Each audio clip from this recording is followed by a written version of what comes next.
ताई पाहायला गेलं तर मुंबईमध्ये नॉनव्हेज खाल तर फ्लॅट मिळणार नाही अशा प्रकारच्या त्या ॲडव्हर्टाइजमेंट होत आहेत, इंस्टाग्रामवर रील बनत आहेत. यावर आपली भूमिका काय आहे? नाही, मी आत्ता एका कावरा वावरा त्या मुलाची रील पाहिली. तरुण मुलगा आहे, आडनाव कावरा आहे, त्याला असा बावरा करून टाकू ना की ही बरोबर नाही. जर नॉनव्हेज खात असाल तर येऊच नका. आणि एकीकडे खोटं बोलतोय की तो फ्लॅट जो मी म्हणतोय म्हणजे ज्यांनी घेतला होता तो वारकऱ्याचा आहे. माझा वारकरी इतका श्रीमंत होत असेल आणि आहे तर त्या वारकऱ्यांच्या जेवणाबद्दल तू सांगायची गरज नाही. आज आम्ही चिकन मटन वगैरे काही खात नाही. याचा अर्थ जर आमच्या घरचे खात असतील तर आम्ही फ्लॅट घ्यायचा नाही.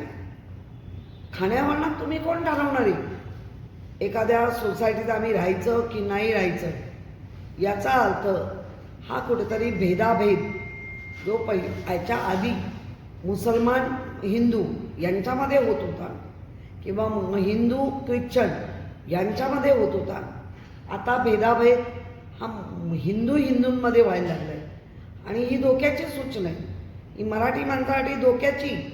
कारण या धोक्याच्या सूचनेत मराठी माणूस कंप्लीट, भले आज तो विरारला गेला असेल, भले आज तो अंबरनाथला गेला असेल, भले आज तो कल्याणला गेला असेल, तरीसुद्धा या धोक्याच्या सूचना की असं बोलणं की नॉनव्हेज खात असाल तर येऊ नका, ही मराठी माणसासाठी किंवा अदर जे कोणी नॉनव्हेज खातात त्यांच्यासाठी आणि त्यांच्यासाठी ही धोक्याची सूचना आहे.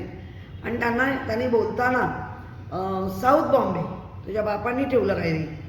तुझ्या बापांनी ठेवली बॉम्बे बोलायची? साऊथ बॉम्बे काय? दक्षिण मुंबई बोल ना. तुला मराठी पण जर बोलता येत नसेल तर तू कुठल्या दलाली करतो ते ह्याच्यानंतर आम्ही बघू. ही बरोबर नाही. ही संस्कृती वाढत चालली आहे, तरुण मुलांमधली वाढत चालली आहे. त्यामुळे साऊथ बॉम्बे करून आपला वाढवायचा. एका बिल्डरनी केले होते अप्पर वरळी दाखवून दिले. आदित्य उद्धव ठाकरे साहेबांनी दाखवून दिले.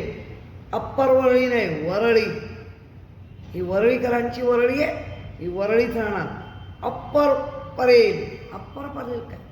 तुमच्या भाकऱ्या भाजल्या जाव्या व्यवसायाच्या, त्या विकल्या जाव्या, पण काही नामंतर कराल, होऊ नाही देणार.